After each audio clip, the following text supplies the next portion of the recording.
In agriculture, energy is key and critical, and transformation of the Nigerian agricultural sector cannot happen without the transformation of the energy supply system.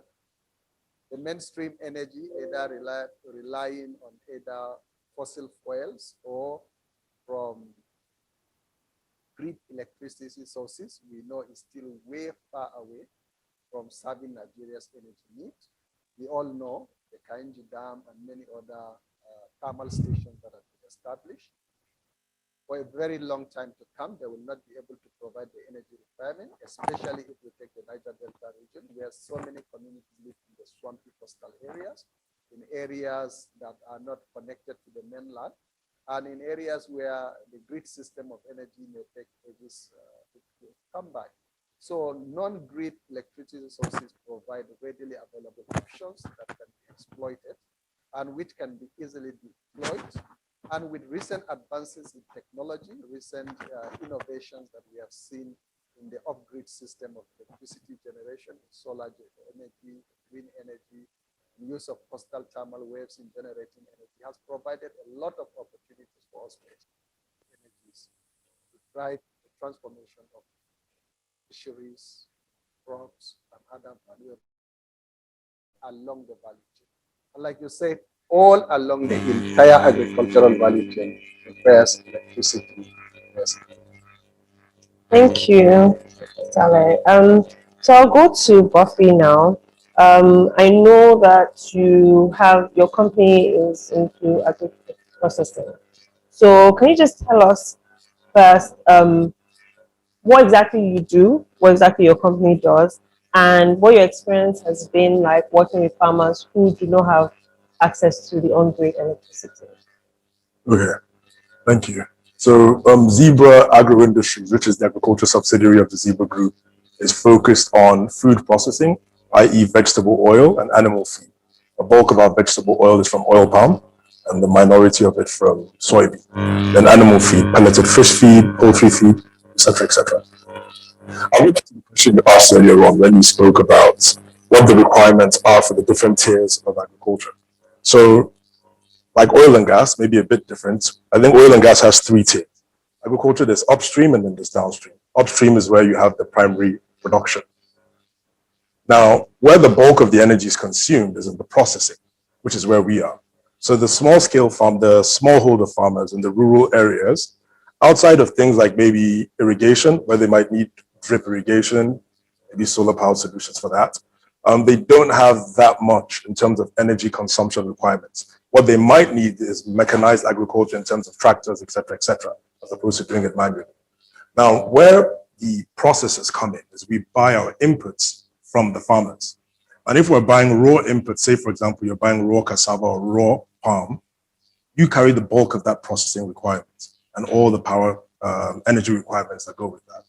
If, on the other hand, you're buying something that's been processed at the first stage, say, for instance, you're a refinery for oil, vegetable oil.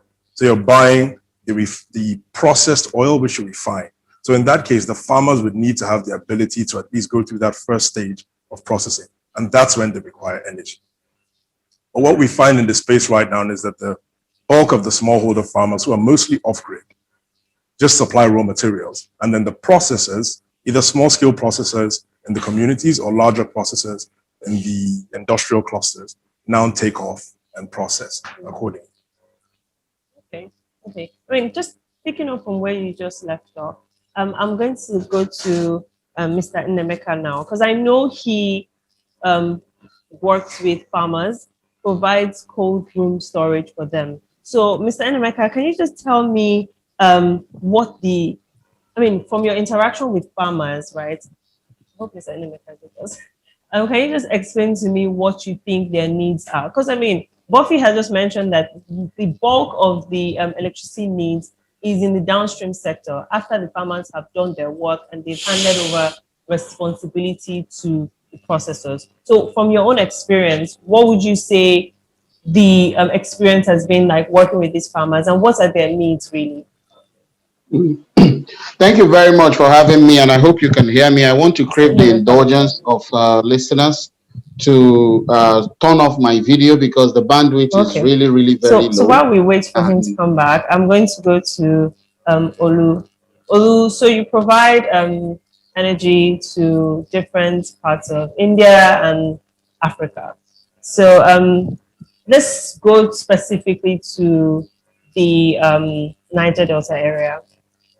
What do you think, back to Buffy's question, or back to Buffy's opinion about how the bulk of energy sources are from the processors.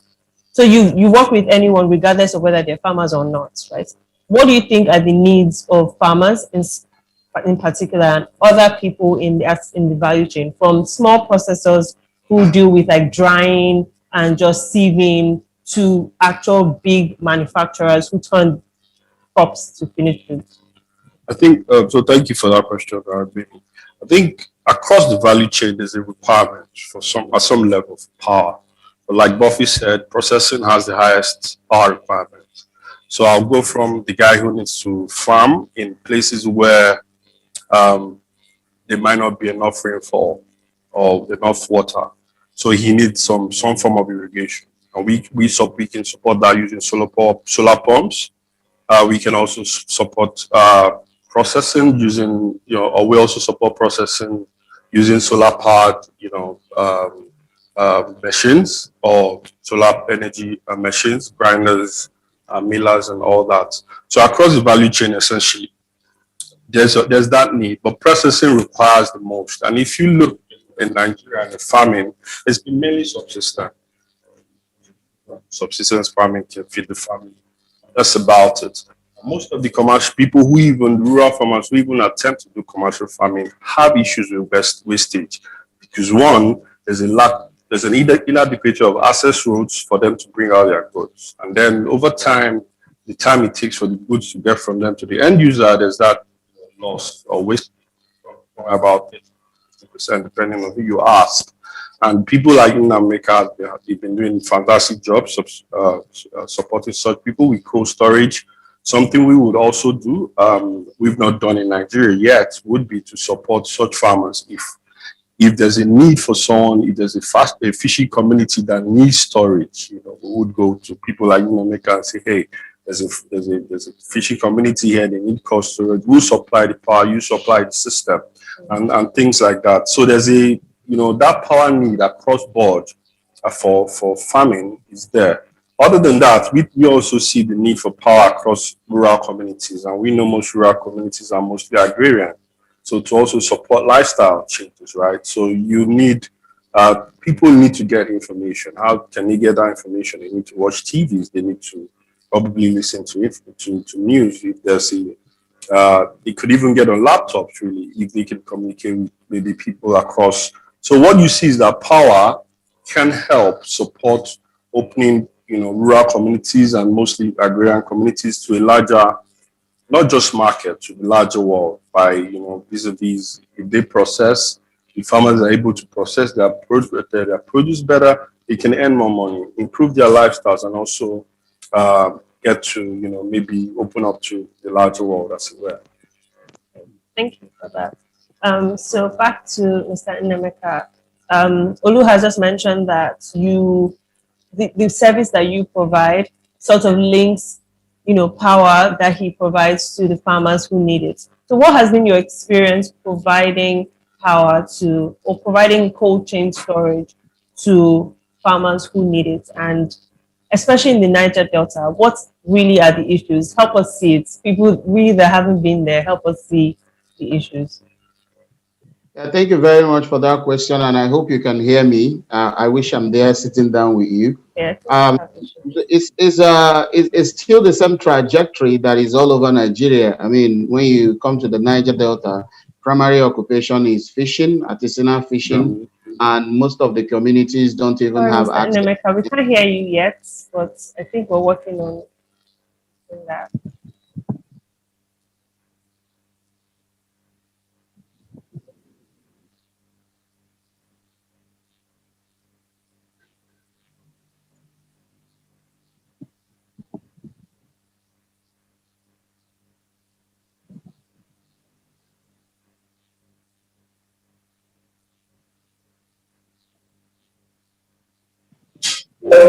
I'm sure we'll fix it. Okay.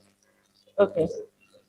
So anyway, So let's can you? say, can you still hear me? Fantastic. Yes, we can. Thank you very much for your patience.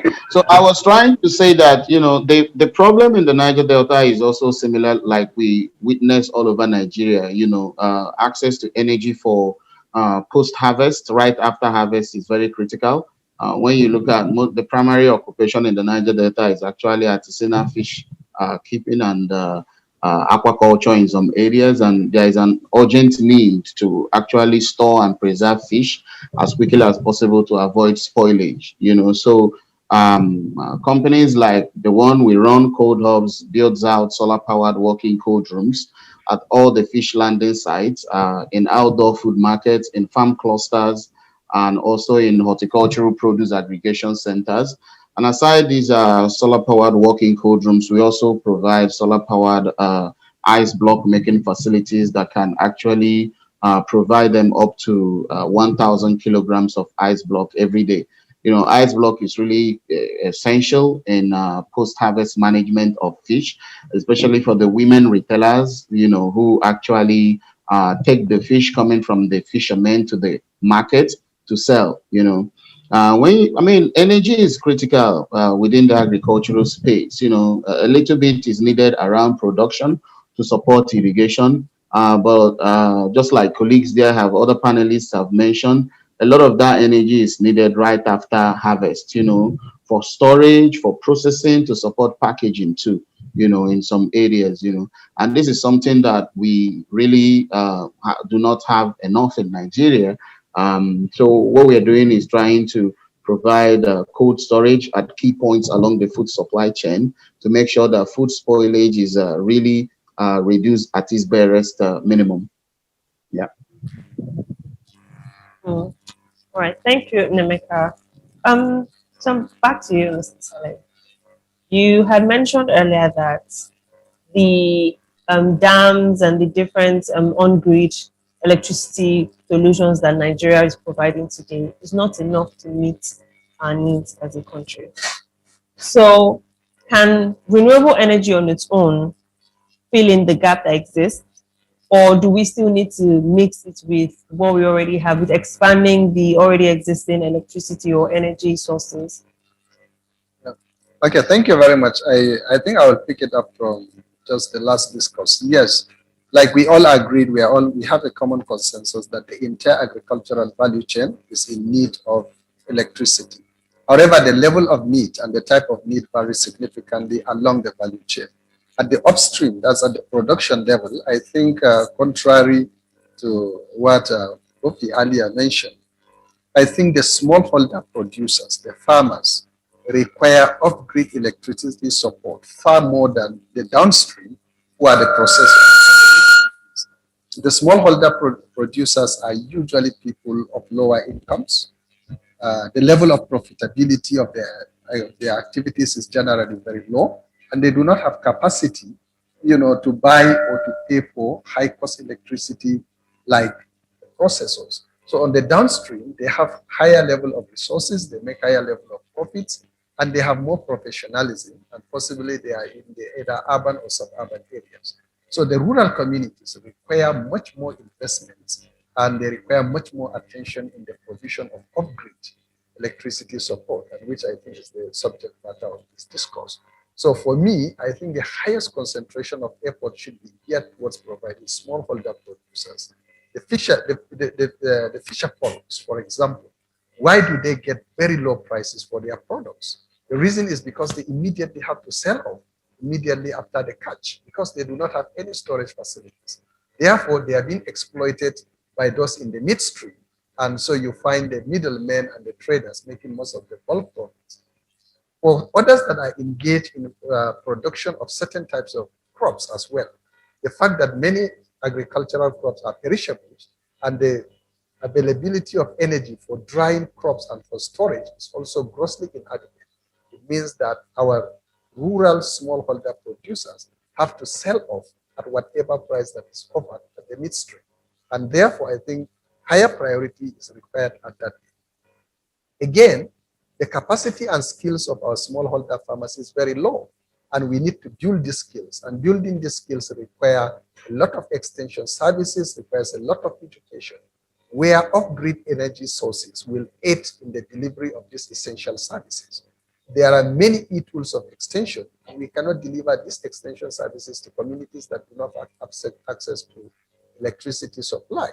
And these off-grid electricity systems, like solar energy, like wind energy, they have low maintenance costs, they have low environmental effects, and usually they really interfere with the agricultural activities, and they are affordable to the smallholder producers. So I think these are some of the advantages of the off-grid system for the local producers. And I think that's why the federal government of Nigeria established the Rural Electrification Agency. And the Rural Electrification Agency, one of its key mandates is to develop off-grid energy systems. And this is in recognition that the mainstream energy produced through the grid system will for a long time not be able to reach many of these communities, particularly in the rural areas. So the strategy is bottlenecks. Improve the grid system of electricity that will be able to supply sufficient energy, especially for the downstream sector of the agriculture, where the processing takes place and where they need higher energy requirements, and again at affordable prices so that the consumers will not have to pay exorbitant prices for processed foods. But again, developing the upgrade opportunities for increased mechanization and increased use of modern agricultural implements and tools, which are often driven by energy. Okay, thank you, Mr. Saleh.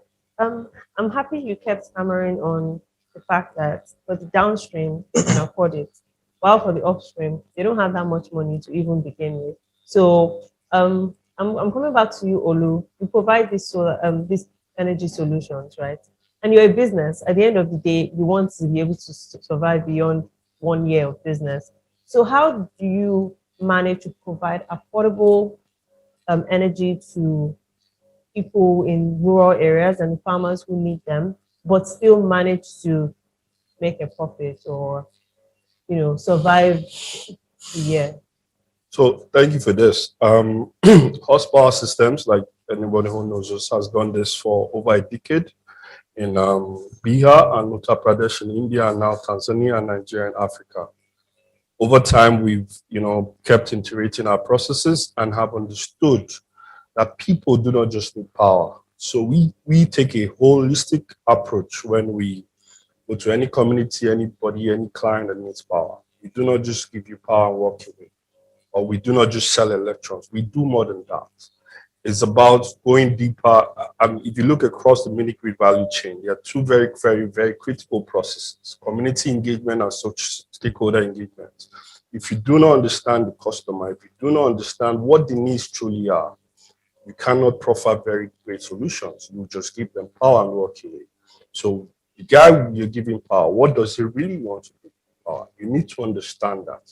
And the way we look at it like a long-term marriage. Is, for lack of a better phrase, for better, for worse. And we entered this knowing that we are going to be there for a long time.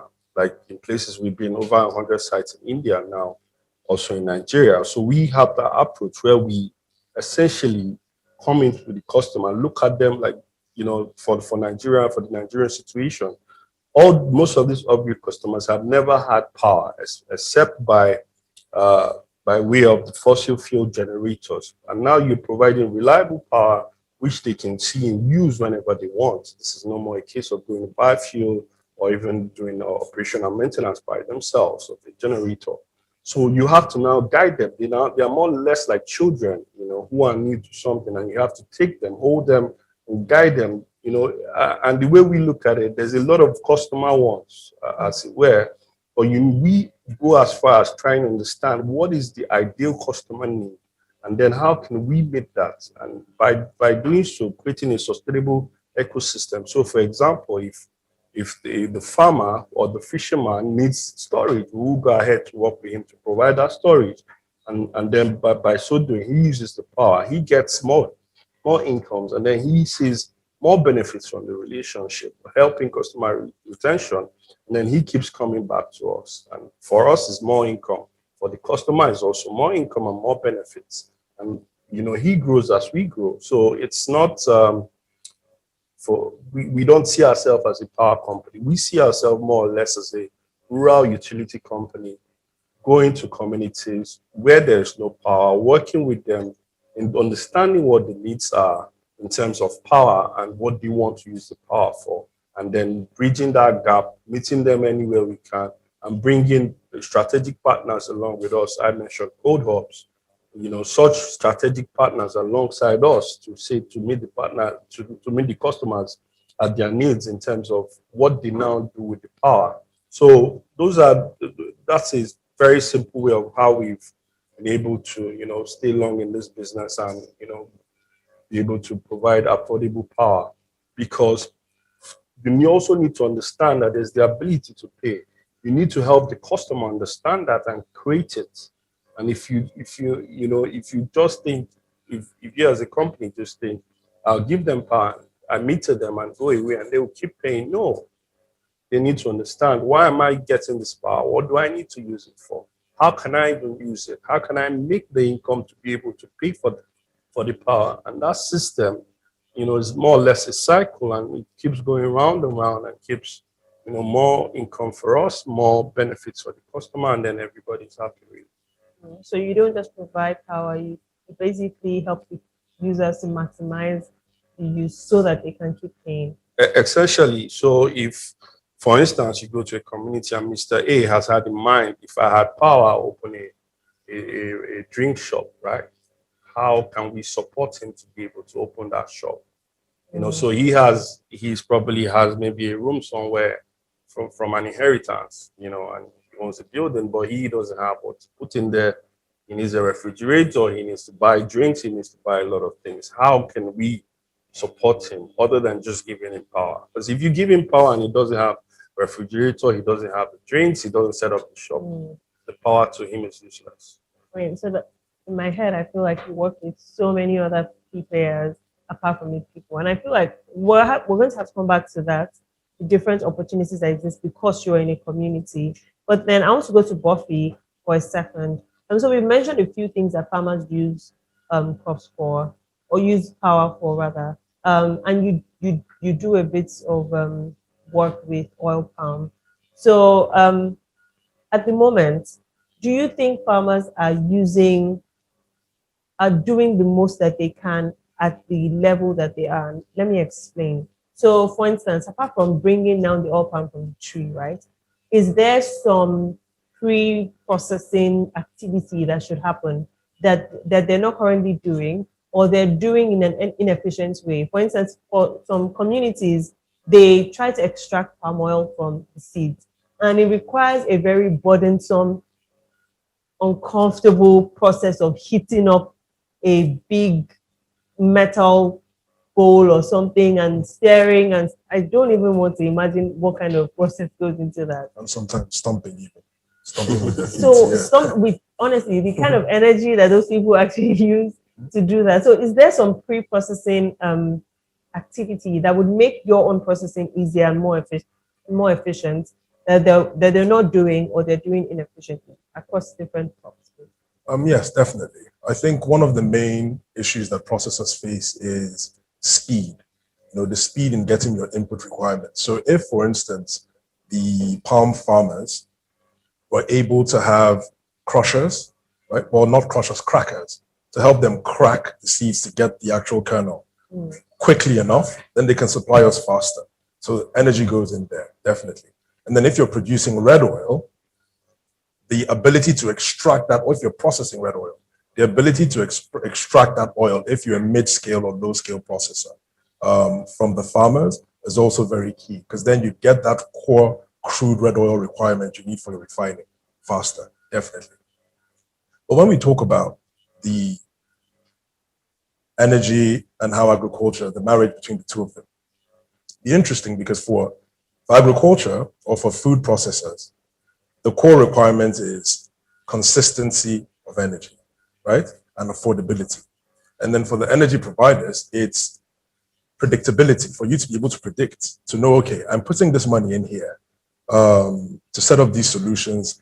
These are my customers. This is their ability to pay. This is the consistency. This is how much they pay. And if there was a formula or a template of some sort where these alternative off-grid energy providers or solution providers go to a community or to a state or a region and say, okay, who are all the mid-scale, maybe not top scale, but mid-scale processors there who have power constraints?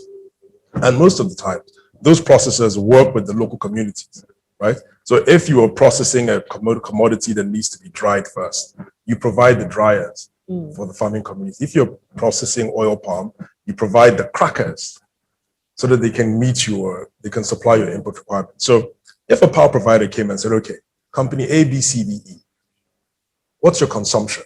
What's your consistency? What's your sale? What does it look like? They're actually able to determine and predict what's happening in these companies and the consistency of them. And they can create solutions for those companies, right? And also for the people that feed those companies. It's all one ecosystem, one circle. That'll be an interesting thing. Some of the new, younger renewable energy companies are starting to have these conversations. Something that's also interesting is how they raise money, right? So you're finding some younger startup renewable energy companies are raising money in tandem or alongside startup agro companies as well, because there's requirement on both sides, there's demand on both sides. So if I'm going to raise, hypothetically speaking, $500,000, there's my energy requirement, and there's my direct, the people that I sell to, right? The energy company can piggyback on that information, right, and those metrics to raise funding for itself as well, alongside me. So you're having those conversations. It'll be interesting to see how that builds out in the sector over time. All right, thank you. So there's a lot of work or a lot of synergy that needs to happen between the processors, the farmers, the energy providers. Everybody just needs to be on the same page. So I'll go straight to Mr. Nnemeka now. About cold hubs, speaking of financing, you spoke briefly about financing. How has cold hubs sort of raised the funding it requires? So what cold hubs does is, like you mentioned, to provide cold chain facilities, whether it's by providing ice block machines or by providing actual cold rooms in the market. So you're literally at the doorstep of these farmers. They don't need to go as far as they need to provide their crops and to give their crops to the off-takers. So how do you manage to stay afloat or fund your business in a way that doesn't hurt the farmers or the off-takers? Thank you very much for that question. We actually design, we build out, we commission, operate, and maintain 100% solar-powered working cold rooms, known as cold hubs, and the ice block makers known as the ice points. And over the past 5 years, we've been able to deploy 54 cold hubs all across Nigeria, in Yobe, Potiskum in Yobe State, in Adamawa State, all across the middle belt of Nigeria and the south of Nigeria too. We've been able to deploy cold storage. But the main thing is that it's not about the technology, it's actually the business model behind it. What we are doing is giving farmers an opportunity to access cold storage at a very token price. You don't need to own cold storage. You don't need to manage it, because it brings in two technologies. One is renewable energy technology, and the other is refrigeration technology, which is completely complex, But what we provide is consistent energy and very robust, reliable cold storage that you can actually use and store a 20-kilogram plastic crate full of tomato, green beans, green pepper for 100 naira. Or you come and store a tray of fish for 500 naira per day. In that model, you don't really need to own a cold storage facility, but you actually use it. So we are liberalizing cold storage, democratizing the space, and deepening access. So it's a pay as you go. And what makes our model unique is that when we set out in 2015, we told ourselves that we are going to offer cooling as a service. In 2013, when we built our first cold room, we toured it all across 11 states of Nigeria. We got to Gombe State, and we sat down with some of the farmers and retailers in the market, and they said, listen, this is a very good thing, but we cannot own this whole cold room. You guys own it, manage it, and let us come and rent space. So that's how we created the rental model, paying as you store, From a down humble beginning, we've been supported by a wide range of partners. We raised equity funding in 2015 to launch Code Hubs. We've done a debt round with all-on energy impact investors, expanding our cold storage in the Niger Delta. And we raised a couple of grants from USAID, UK Aid, and a couple of foundations to deepen cold storage all across the country. And we have 5,250 customers at the moment. These are really smallholder farmers. Before you convince them to part with 100 naira every day for one crate, that service needs to be very, very reliable. If tomorrow that cold room goes up, they will not come back. So these are the things that we are actually doing in the area of financing, ramping up on our revenue, and also raising a little bit of grant funding to expand cold storage throughout Nigeria and prepare to go to scale across Africa. Yeah. All right. So quick question, Nemeka. How was the experience of these payments? I mean, you're saying 500 naira per day to keep your fish. But I mean, we don't know. It sounds nice in our ears here, but to a farmer in Niger Delta, what's the reaction been like? And over time, have you had to review your prices, and how have they reacted to that as well? The biggest problem is actually reviewing the prices. We've never reviewed our price since 2015. We've tried to review our price. The pushback was alarming, really. The pushback was, these guys understand that with solar energy, you don't need to buy diesel. They told us to our faces that we are not running a lot of recurrent expenditures. So, these guys are also smart, So we find it difficult. We've tried to do 100 naira a crate. There was a time we did 110 naira. They refused. Said the is 100 naira. That was the agreement. So that's one of the challenges we are actually facing, is increasing the pricing, so that we can also run our communication platform, because each cold room comes remotely monitored, showing us number of door openings and so on.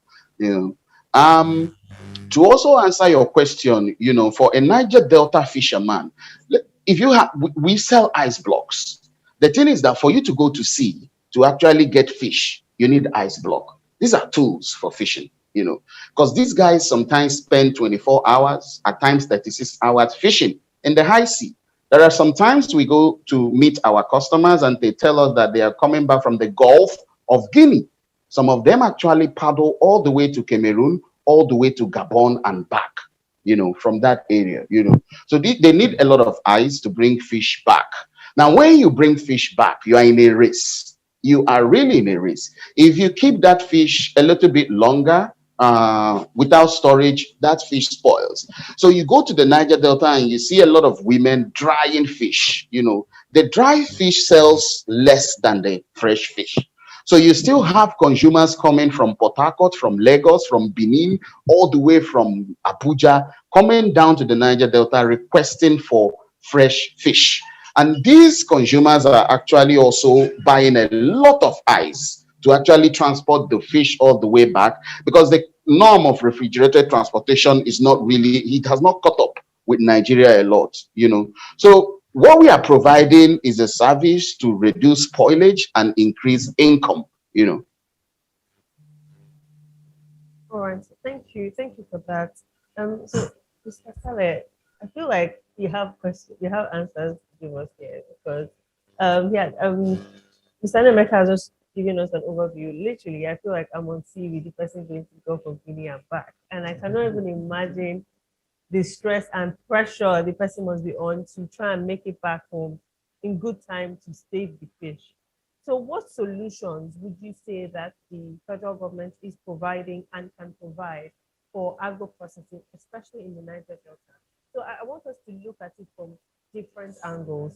From the sea, what solution can we provide to those coming back on sea? And what solutions can we provide for those who don't have any other option but to dry their fish and sell at a much lower rate than they could have if they had cold storage? Well, thank you very much. I think his narratives provide two perspectives, which is very important for Nigerians, particularly for we consumers of food crops, to really recognize. First is to recognize the resilience of the smallholder producers, the resilience of our women, our young people, the kind of stress, the kind of efforts they put in to produce the food, to get us what we are eating daily. And for us to recognize this, and also to know that there is need to channel a lot of support, a lot of energies in supporting these people. I think it provides this with their resilience and then their commitment and the kind of efforts they put in place in providing us with the food we need in this country. I think I will link the two. Both earlier mentioned the challenge of the predictability, the ability to predict the prices and profits by smallholder farmers. They just go into this, and I think just the last speaker also highlights this. You can go to as far as the Gulf of Guinea, get all the fish. As you are coming, your boat or anything gets faulty on the high seas, and you have a lot of delays, and the entire fish gets spoiled over a period of 2-3 days trying to mend your boat or your small fishing vessel you have used. So these are all the challenges that smallholder farmers face. And it is also, like you said, if you do not have reliable storage facilities, what do? You have to go into fish smoking. You don't have reliable sources of wood fuel. The vegetation is getting increasingly cut off by excessive use. So what options are really available for this range of people? And I think the answer also lies in what he has earlier mentioned with respect to the support mechanisms they are providing. And this means that we have to channel a lot of support and a lot of attention to our agricultural and our agrarian communities, especially those that live in some of these very fragile, some of these very difficult environments, and some of these tough terrains like we do have in many parts of the Niger Delta. And I think the solution lies in synergy and cooperation among the various stakeholders. For example, the Federal Ministry of Agriculture and Rural Development has mandated for the development of some of the critical rural infrastructure that we need. And the Ministry of the Niger Delta Development Commission, and the Rural Electrification Agency. So I think if these three critical agencies of the federal government can come together and synergize with the state governments and have a common development agenda in terms of providing rural energy through the use of renewables and off-grid energy for the various communities in the Niger Delta, that will go a long way in addressing many of these challenges. The departments of rural development in the Ministry of Agriculture can support with critical infrastructure. The Rural Electrification Agency can support in the development of energy, while the ministries of the Niger Delta and the state government will go on to do this massive lighting and awareness campaign on how these models, like has been developed, will work together. The public sector also need to synergize with the private sector companies, like you have just mentioned. What opportunities are there for private sector investors, and what policy environment and what support mechanism the public sector institutions need to provide, enable these companies to work efficiently and effectively. And then again, they have also mentioned our various development partners and our civil society organizations. For example, the PIN Foundation, I know many other foundations within the Niger Delta region are supporting in the development of some of these renewables, of green energy resources, and then some of these commercial investments. So I think synergizing and bringing up the resources and having a common approach to this will really help. Then finally is the need for strong engagement with the agricultural communities. What we notice now is that everybody works in a little silos, we make a little impact here, and somebody makes a little impact there, and all of these are not, synchronized. They are not put together to provide an overall, development that will reinforce, the activities of each other. So we work in silos, and we have minimal impact and sometimes non-sustainable impact. But the more we cooperate, the more we coordinate. And again, finally, is on both the media and the other pressure groups, civil society organizations, also putting pressure on these government institutions and the private sector, as well as some of the corporate social responsibility interventions by some of the various oil conglomerates within the Niger Delta, will help in providing us with the necessary framework to develop off-grid energy sources and even improve the grid system, and thereby improving the quality, the productivity, and the efficiency of our agricultural systems, upstream, midstream, and downstream. within the Niger Delta region, which will serve as a good model for other parts of the world. Thank you, Mr. Sarah. Coffee, do you want to add something? Yes, I quite agree with him when he mentions the need for that sort of dialogue. This sort of a platform on a continuous basis, but even perhaps on a state basis, where most states have their investment promotion offices and commissions. So if they were to set up some sort of a body, I don't know what it would be called, agriculture power or something, and a requirement would be so most of the processes, the average cost, power cost, for your cost, power is about what, 30 to 40% of the average of your total cost. And like he mentioned, you don't want to have to deal with that. You want someone to just provide it and you pay for it. So if there was a platform created where they said, everyone in agro processing or farming that's quantifiable, there's a database, come and put in your power consumption or your requirements. So they try to marry that with alternative power solution providers, renewable power solution providers. That'll be a very good start, because on my phone, on my WhatsApp, every day, in fact, as of 2 days ago, I got another request from a friend who's trying to dry okra. And they're asking if I knew solar drying solution providers to dry okra. And they dry in significant quantities and sell to Turkey, right? But that information gap as well. So if people knew, okay, these are the players, this is their energy requirement, this is how much they currently pay for power, they're willing to pay. It's just they want the consistency. And sometimes they're in locations where it might not be very easy to get them. And whatever body it is has that information and then marries that with the people who can provide those solutions. So it's very easy. If I'm a power and investor in alternative energy, I know, okay, I have $1 million. I'm coming to XYZ state. I just go to that body and say, plug and play. Where do I go? You know, and not only for the processors, apart from showing what the requirements are, the body would have the responsibility of maybe monitoring the consistency of that, so that when they're giving information to the power providers, it's solid information, right? That'll be, and I think it's very straightforward because these are pain points for both people. Power providers are looking for consistent demand, quantifiable. I know a company, Society Energy, an alternative power company, and she struggles to get the people she's providing solutions for to make their payments, you know? And then on the other hand, you have people who are able to make consistent payments, who are struggling to be married with the solution provider, you know? So that's sort of a platform on a state-by-state basis, or even national, but every state has a chapter. That would be something very interesting to see.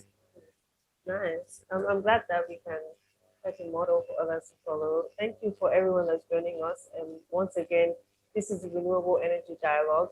And the topic for today is when power meets the soil, or in this case, the sea. So we're looking at the nexus between agriculture and renewable energy in the Niger Delta. So right now, if you have any questions, if you're joining us online, if you have questions, please drop them in the Q&A box. And if you have questions here, you have to take them. So I'll take a few questions that we already have. First one is from Daniel Abba. And I think we've answered this question a bit, but Nemeka, if you have any other things to add to it, please do.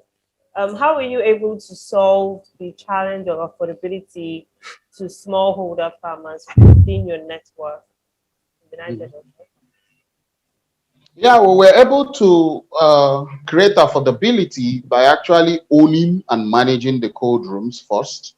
We first of all designed a solar-powered cold room that will utilize as much local components as possible. And I'm happy to say that 60% of our parts are done locally and 40% is only imported from Europe and Asia.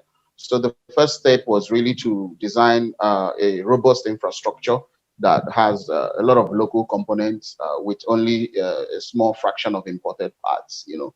And aside that, we own the cold rooms, and because we are able to raise a lot of patient capital, very patient capital, we can actually stretch out the return on investment for a cold hub over a long period of time. And by stretching that return on investment, we reduce the price of per crate or per tray storage significantly.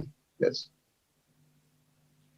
All right, thank you. So basically, owning it managing it, and then stretching your cost across a long period of time. That way, Yes. farmers can get it. Nice. Another question from William Brent. Each country has different strategic crops. Looking across the agricultural value chain in Nigeria, which crops make the most sense for using mini grid to power irrigation, agro processing, and cold storage? And by that, I mean, where is the demand and what will farmers pay for? So, whoever's answering this, please answer the questions with regards to Nigeria if you want, and specifically the Niger Delta. I think I can, I think I can answer that. The opportunities abound across the country. There's a lot of cash crops grown, depending on where you go. There's rice across 10 plus states. There's, palm kernel everywhere in the south, south, and southeast. There's also, cocoa. There's also cassava, depending on what cash crop you tend to look at. For us, we also use biomass. So it also creates an opportunity, creates, the sustainable ecosystem I mentioned.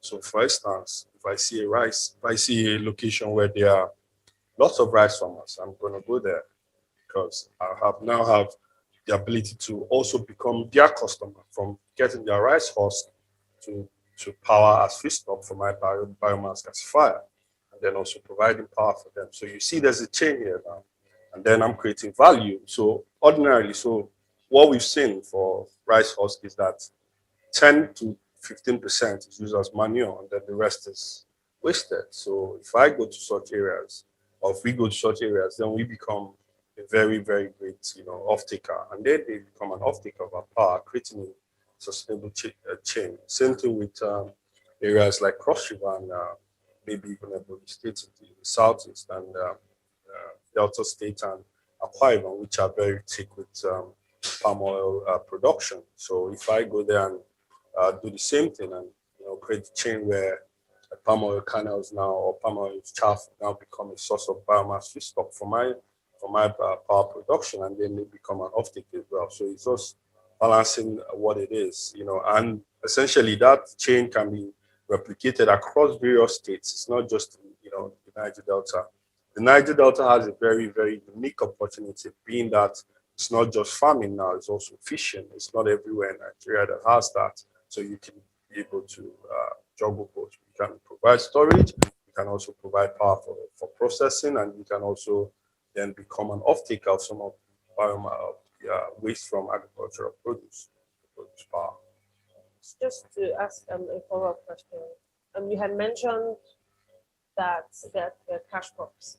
Yes. So can you just define what you look out for when you're looking at communities? You mentioned cash crops. Yes. And you've also mentioned a community of farmers. Yes. So not just one farmer, or not just a few farmers. I mean, what would, even if you can give us a minimum land mass or something that would require demand, that would be nice. And then what kind of cash crops, or can it be any crop at all? So I think a mistake a few people or some of us have made is not everywhere in Nigeria needs a mini grid. Not every off-grid community needs a mini grid. Some are too small to have a mini grid. Some are quite big to have a microgrid. Some are big to have a mini grid. So, which is where community engagement and stakeholder engagement and site selection practices come in.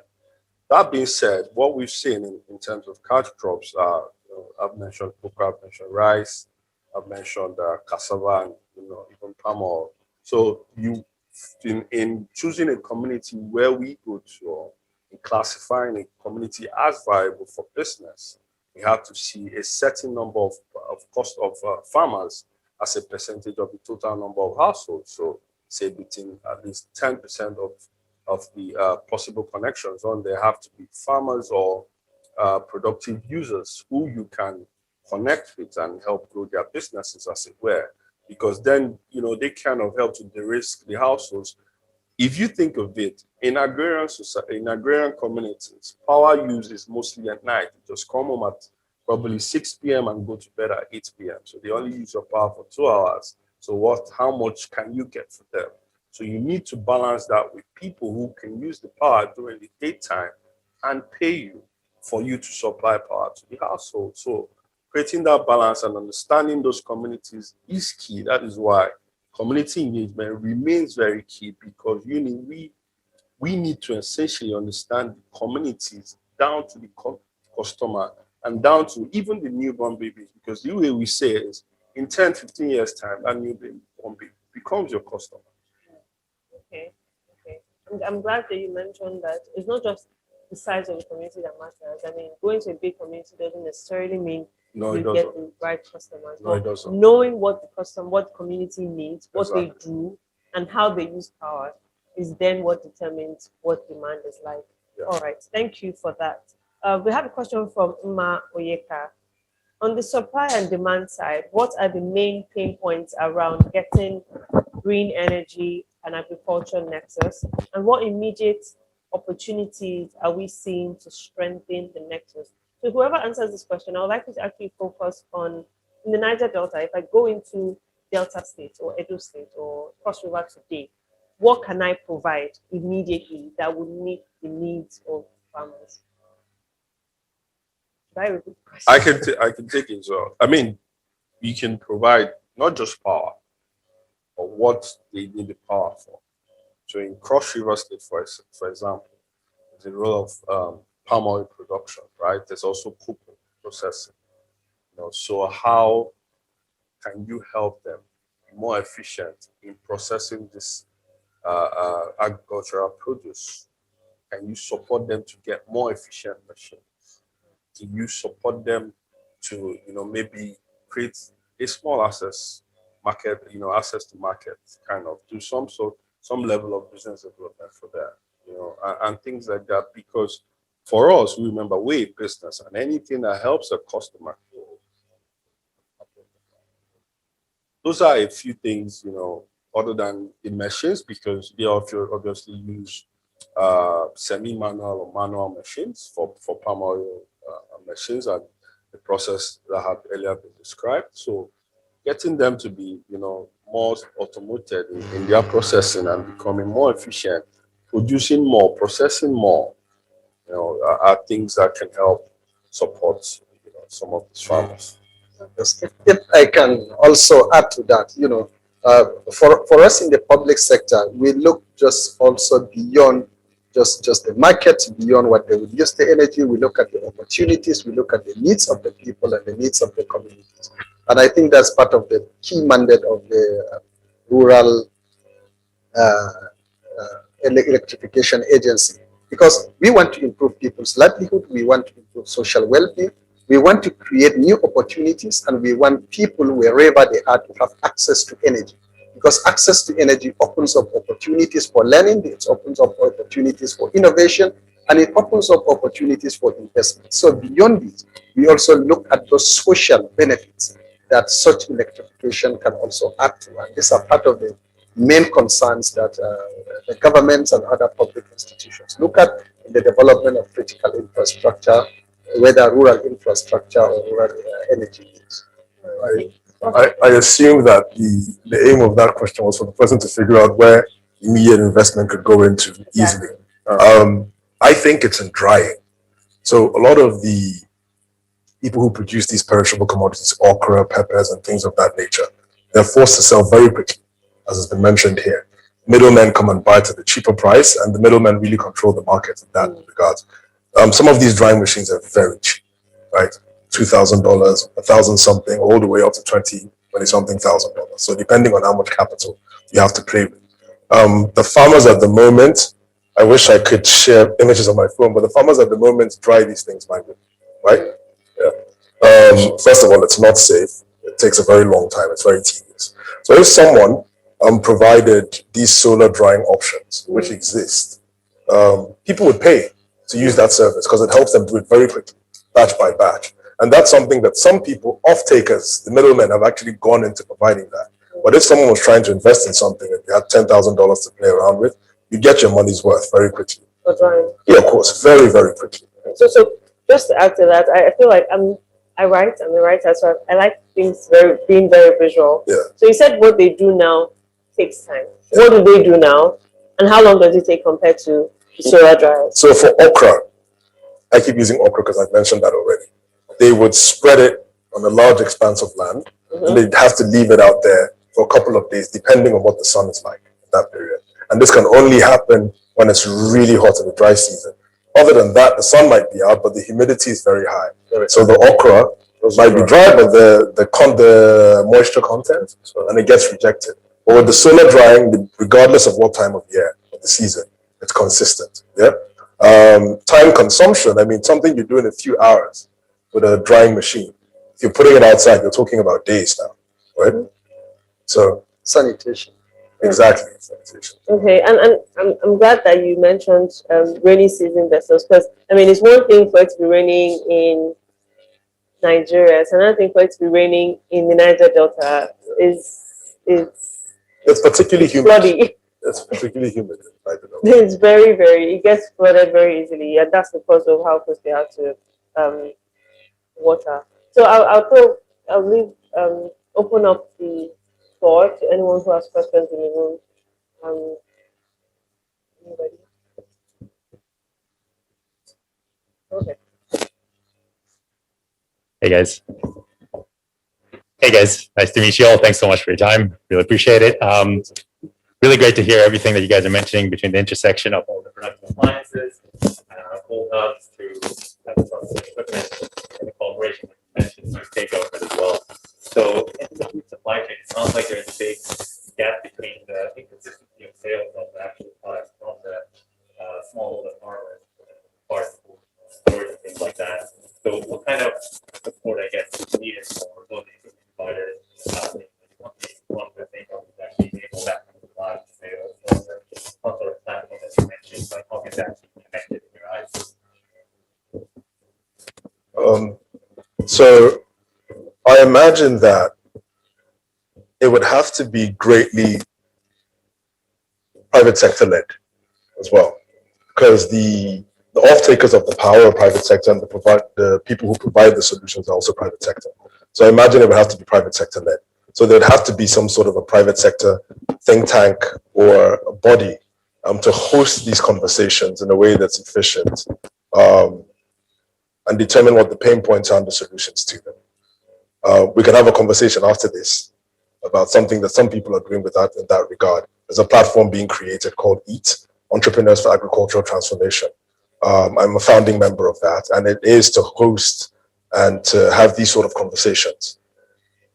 It's an NGO, by the way. So just to add, I think, the data points we've been talking about are available at some level, to be honest.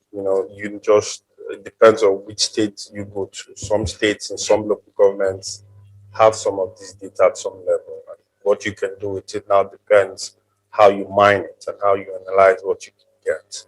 And from there, you can then spread. Like he said, we also agree that it has to be private sector led. There are also a lot of private sector companies we may have missed out, like the Babangunas and the 1 acre funds. Those are very critical. Kind of the model they have, they know where these smallholder farmers are. They already have some level of data points with these smallholder farmers. So that engagement, or whatever engagement, has to include companies like Babanguna and 1 acre fund and whoever else is into managing smallholder farmers, because they already know these people. They know where they are. They know what kind of crops they farm. They know a lot of information which will be useful to other stakeholders like energy providers like ourselves, and even appliance providers.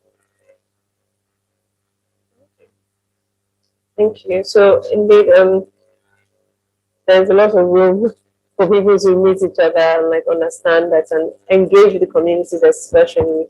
So you mentioned Babangana.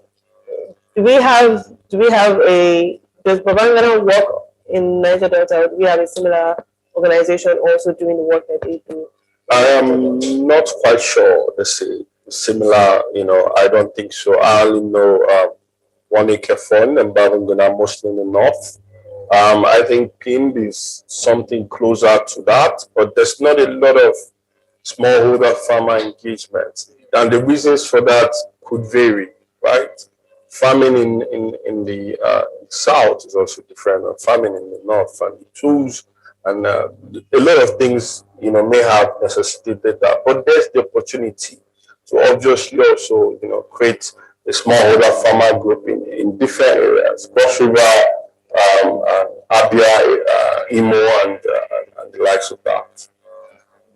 I'll say this: I find that the smallholder farmers from the Niger Delta region, Southeast region, they're actually quite organized. They have the cooperatives, the bodies, and when you speak to their leaders, they can give you clear-cut details in terms of their numbers, their requirements, and I've done this a couple of times.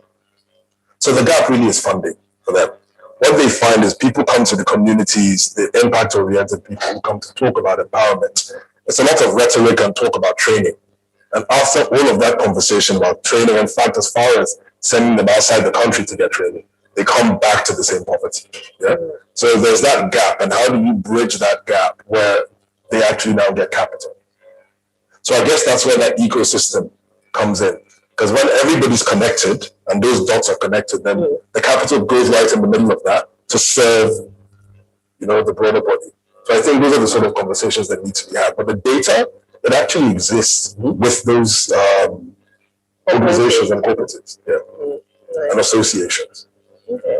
I mean, I know the farmers cooperatives, they actually are like the frog. Yeah. So I was spoken to a couple of cooperative leaders, and they do actually engage with the farmers very well, and like the best people to go to. You can tell you what they produced the day before. Like if you speak to the very on-point ones, you say, what was your production yesterday? They say, give me a few hours. And they'll call everybody, go around, and they give you precise data of what happened. Yes. Especially the female-led ones, they're really good. Yeah. Amazing.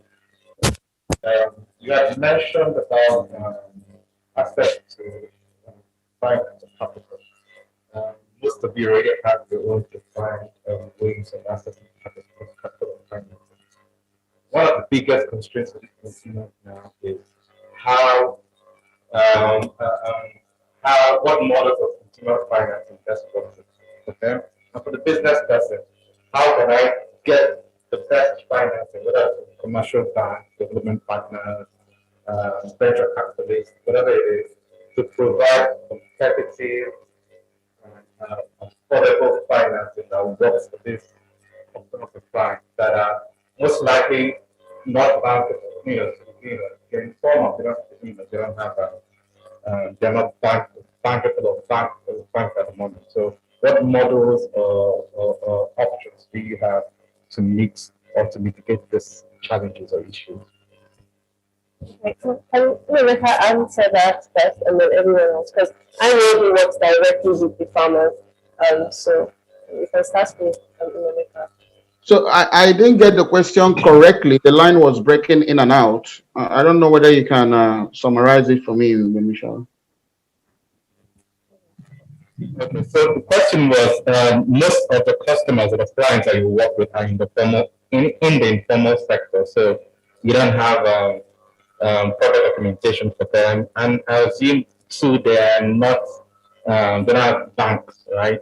So one first question is now, how do you get them to be your clients, being that most of them are in the formal sector?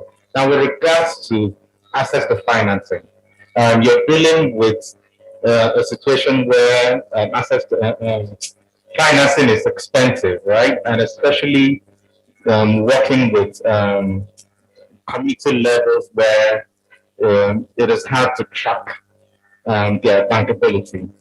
Now, how best have you been able to access financing? Donor agencies, commercial banks, and all that. And using that same financing further up-lend to consumers, provide a consumer financing process where the consumers are able to pay, you're able to track them, and provide them competitive and affordable financing for the products or services that you provide for them. Thank you very much for that question, really. First of all, we conduct a very detailed scoping mission before we set out to build a code room.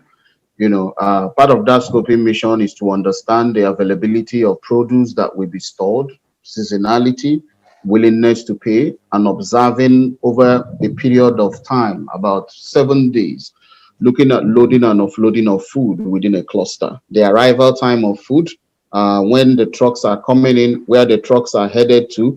It's a very detailed hands-on process, which takes 3 to 6 months before we decide to put out a solar cold room within a cluster. You know, part of that analysis is to also understand the what the people around the cluster considers to be good life.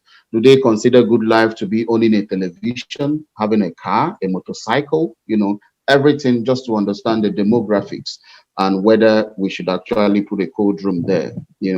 That detailed process, after that process, we sit down at management to actually check off several other boxes. And if all the boxes are checked off, we go to and build a code room, and start collecting user fee, which is the payment as you store. Financing is a very big, tricky one. For a company like ours, we work directly with smallholder farmers, retailers, and wholesalers. And for us, this is really the attraction for our work. We can decide to work with SMEs. We build code room for companies and just send it, they just manage it. But really, the social impact of code hubs is that the fact we work directly with smallholder farmers, retailers, and wholesalers. We've come across a lot of financing. The best remains the one we raise from all-on energy impact investors, which doesn't come every time, which is a zero interest repayable loan with a long-term repayment. Those are the kind of financing that we actually look at, because we are working directly with smallholder farmers, and the payment as you store is really a slow process, and that's what we have to bear, that the repayments has to be very slow. So the best form of financing for us is cheap loans, single-digit interest, or single-digit interest has been used a lot of times, but really, to be frank, between a 1 to 2% interest on a loan is very good. We've been an equity round in 2015. Equity rounds are very good forms of raising investment, but it also comes with a lot of understanding and a lot of issues that you also have to manage, both in relationship and also having a partner who is very far away, who does not understand that you can actually build a cold room in the middle of nowhere in Nigeria, build a mini grid, and somebody steals the solar panels the next day, whether you have whatever security you have there. So we've done equity rounds, we've done a lot of grants. Grants are really not the best way to grow companies. The decision making is slow. It can take 12 months to get round up on a grant. So, but we think that the best form of financing for companies like Code Hubs is the cheapest loans available. 0% or up to 5% should be desirable. And we have our financials and our projection that shows at 5%, we can actually break even and continue running our operations. So just to add to what he said, and I think there's a notion when you mention these people are informal. Yes, there's inadequate data around them, but where community engagement comes in, you hear a scoping process taking 6 months, is for you to now build that data set by yourself as a company, and then leverage on it to understand the customer, what they need, not what they want. There's a difference there, and with that, you make better decisions around your approach, your business approach. In terms of financing, and I'll use a practical example in 2017, in a certain community in Cross River State, the guy who was secretary of the community, in an interview with him, told me he was selling 50 bags of cocoa every season. Now, cocoa a bag was 70,000 naira. If you do the math, he was making 3.5 million naira off cocoa sales, the one he could remember. He doesn't just farm cocoa, obviously. There's cassava, there's oil palm. He's making 3.5 million naira a year. So he's quite rich. You can imagine how many people in the cities are, probably earning that amount annually. You get what I'm saying? So we tend to kind of, think people in the rural area sometimes are not up to par. Whereas what we need to do is to understand them, spend time, and do that very deep community engagement to understand, to kind of understand them and what they need. In terms of financing for businesses, and I'll be specific to Nigeria, we're a global company, and our case might be different because we have access to, lower interest rate funds, However, in Nigeria, I think the issue is not access to finance. The issue is more on the availability of very good businesses and very good business models to access the available finance. And I'll give you an example. Businesses here run by foreign individuals access the same finance at the same interest rates as Nigerian businesses and do well. Why? Because they have great structure, they understand corporate governance and stuff like that. We also need to do our part to do some business orientation for our businessmen around how to run companies. And that's a different conversation. So while there's finance and all that, yes, they might, on some level, the availability of finance might be an issue, but I think the problem really, or the issue really, is the inadequacy of businesses and business models to assess the available finance. And like he said, grants can only take you to a level. They can't take you to break even or even profit levels. And then you have to now look out for other sources of finance that can catapult you from where grants have left you and take you to the next level. I think if I'm to add to that, I think it's very good and a very critical segment of this discussion. My general understanding is that in Nigeria as a whole, for the grid system of energy supply, you have the mainstream, the major companies that are involved, both public and private sector now, the privatized companies. There are strong unions, strong organizations that are really speaking and advocating and ensuring that certain benefits, certain advantages are gained. But in the off-grid system, and especially in the delivery of energy supply to rural communities, there is very weak advocacy groups, and there is no any organized framework that is trying to promote that, and even for the renewables. And again, there are a lot of partners and opportunities existing within this. So I think but particularly those organizations, private sector organizations that are investing in this sector, as well as some key environmental groups and those that are promoting renewables and clean energy, coming together and forming up a strong advocacy group will really help in delivering or opening up some of the investment financing that could exist within the country. For example, I do know in the Ministry of Agriculture, we have the Bank of Agriculture. I'm not sure any of the priorities of the bank is to provide funding for the provision of electricity for agricultural production, whether off-grid or within the grid system.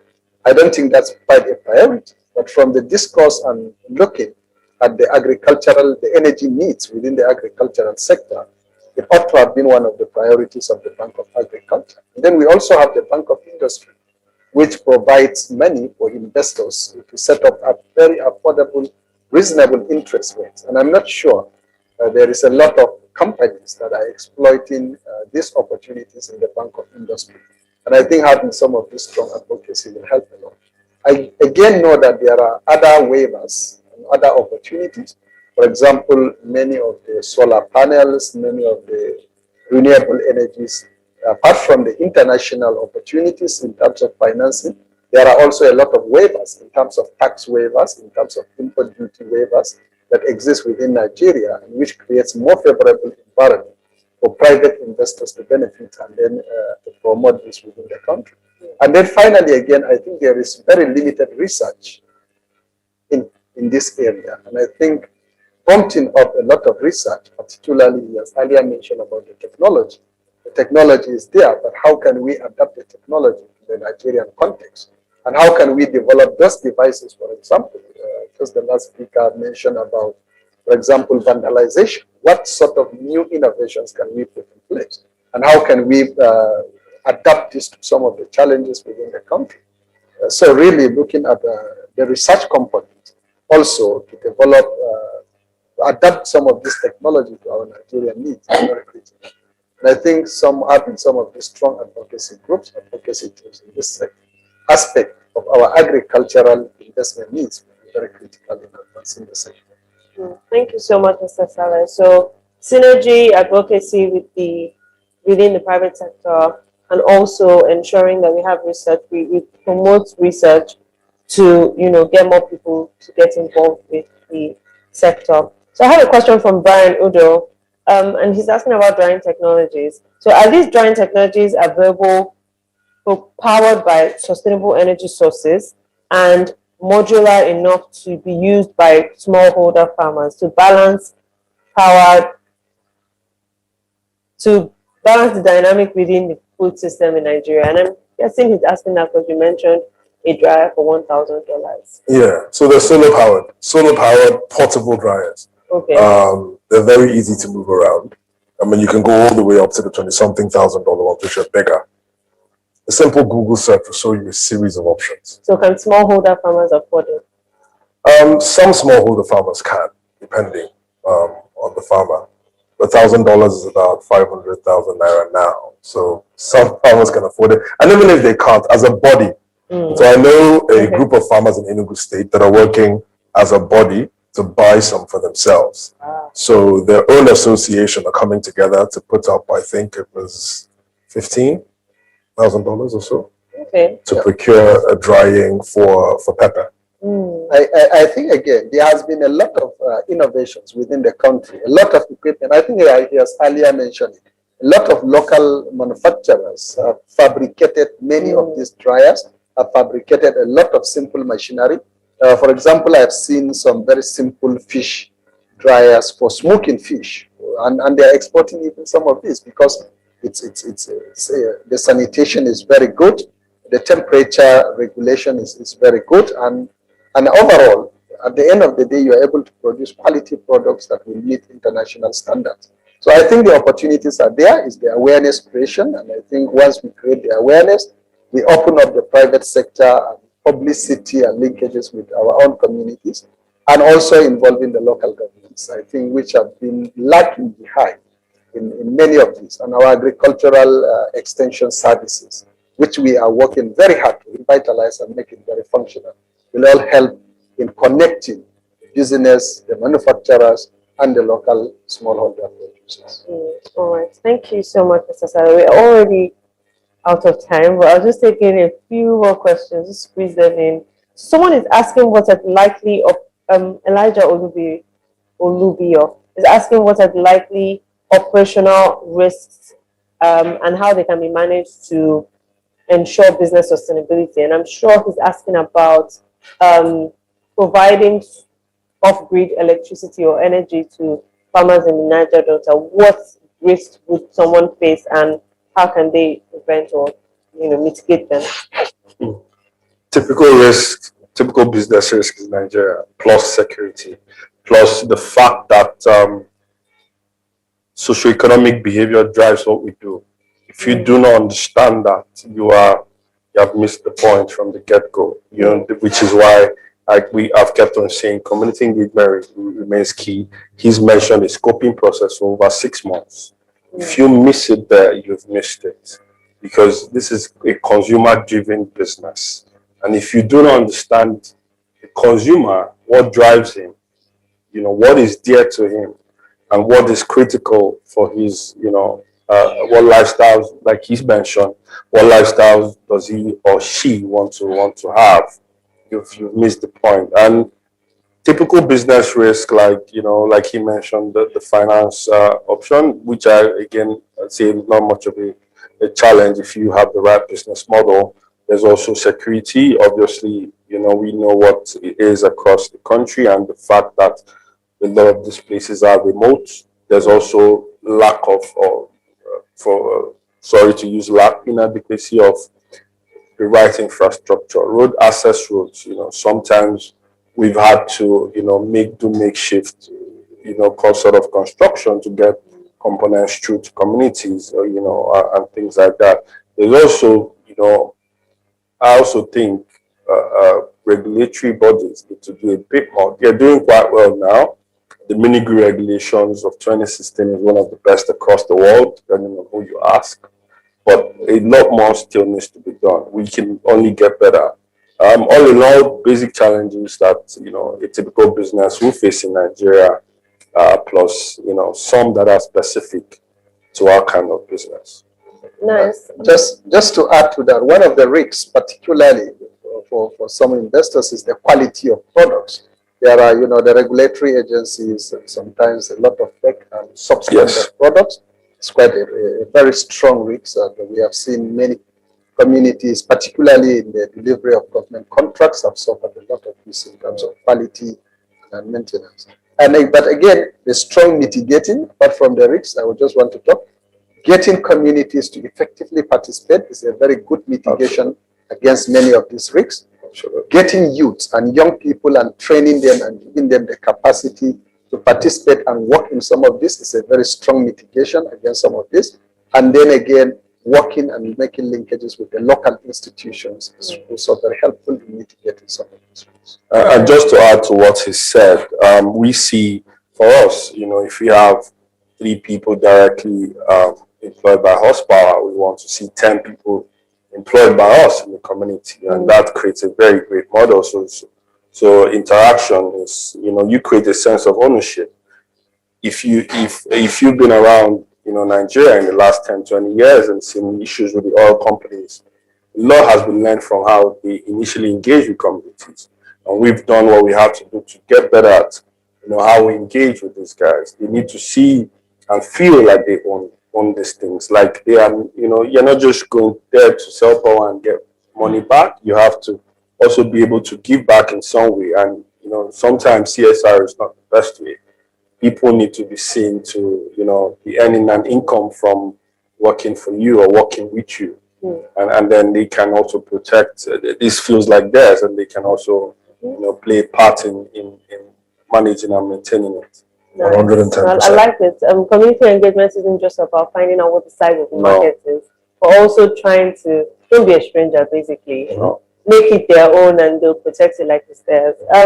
So someone is asking a question about payments. So how do you get money from your farmers? Because most of them are in rural areas and may not have access to, some of them are financially excluded and they wouldn't even have access to digital payment solutions. So do you collect money manually in cash? And what does that mean for security and other business risks? Mr. Inemeka, you're smiling like you already have the answer for me. No, we do collect money in cash. We are still a cash-based business. You know, most of our clients don't even know what mobile money is. Most of our clients don't even have a bank account. You know, most of our clients have never sent a text message in their life. They only know where to press a button and answer a phone call. You know, so we are a cash-based business. We try as much as possible to reduce the volume of cash at each code room. So we have an arrangement with First Bank of Nigeria using their first money agents who come to mop up money from each code room like every day. And you know, it's very difficult to pilfer money because of our 54 code rooms we see on our mobile phones. You know, each code room comes with a digital camera that records everything, like virtually everything. So we see the number of crates stored, we see the number of fishes stored, we see the number of ice blocks produced, we see everything, you know. So we use that to cross-check with our financials, you know. So it's really very difficult to pilfer money from code hubs because we from day one understood like the sector and the base we are going to will be a very difficult side, and we provided all these checks and balances to, because we understand Nigeria is a difficult country.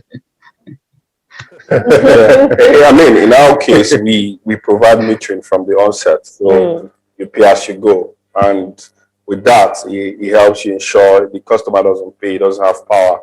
We've also, you know, done a lot to go to, you know, like you mentioned, financial inclusion. A lot of these people are excluded, but we will do our part to ensure we, you know, enable them. If there's a way for them to use USSD, we will teach them. We will also help them, you know, understand that that has much more benefit than cash. But other than that, we make available a plethora of, you know, possible solutions on how to make payments. So if you want cash, that's fine. If you want to use USSD, if you want other options that could be readily available in the community, we would also go that way. Thank you so much, everyone. We have come to the end of this panel. It's been very interesting from hearing the story about the farmers that go all the way to the Gulf of Guinea to get fish for you and I to eat, to farmers who don't have bank accounts and have to rely on cash. Once again, thank you to the sponsors and our host, Nexus Power, the sponsors All On, Nigeria Electricity Hub, and thank you so much, everyone, for joining us throughout this session. Thank you for learning. Just a few, I'm not sure if I have time to summarize, but we've learned that what is key to make the nexus between agriculture and renewable energy work is community engagement. And that's not only scoping the community to see how many people are there and what they use power for, but also getting them to be involved in what you're doing, either through their cooperatives or their community leaders and all of that. The synergy between different private sector partakers and stakeholders and the government, so either the Ministry of Niger Delta or the Niger Delta Development Corporation, or even the state governors and the Ministry of Agriculture is required, is very, very necessary. And then if you want to invest in Niger Delta today, go and teach them how to dry their fish. Thank you, everyone, and thank you to our speakers. It was a pleasure having you and learning from you. Thank you so much. Right. Thank you so much, Jemisola. And this has just been an exciting conversation. Thank you so much to our panelists, Olu, Nemeka, Mr. Bokbi, and Mr. Saleh as well. And a massive thank you to our stakeholders who have joined us online and to the audience as well. Massive thank you to the audience here. This is our first live event since February 2020. So it's been a very long year. We spent time dusting our furniture. So thank you everyone for joining us today. Just a few housekeeping. If you don't follow us on Facebook or social media, please follow us at the Electricity Hub, and we will be sharing this on YouTube, and it was also streamed on Facebook as well. So have a good evening, everyone, and thank you so much for joining us tonight.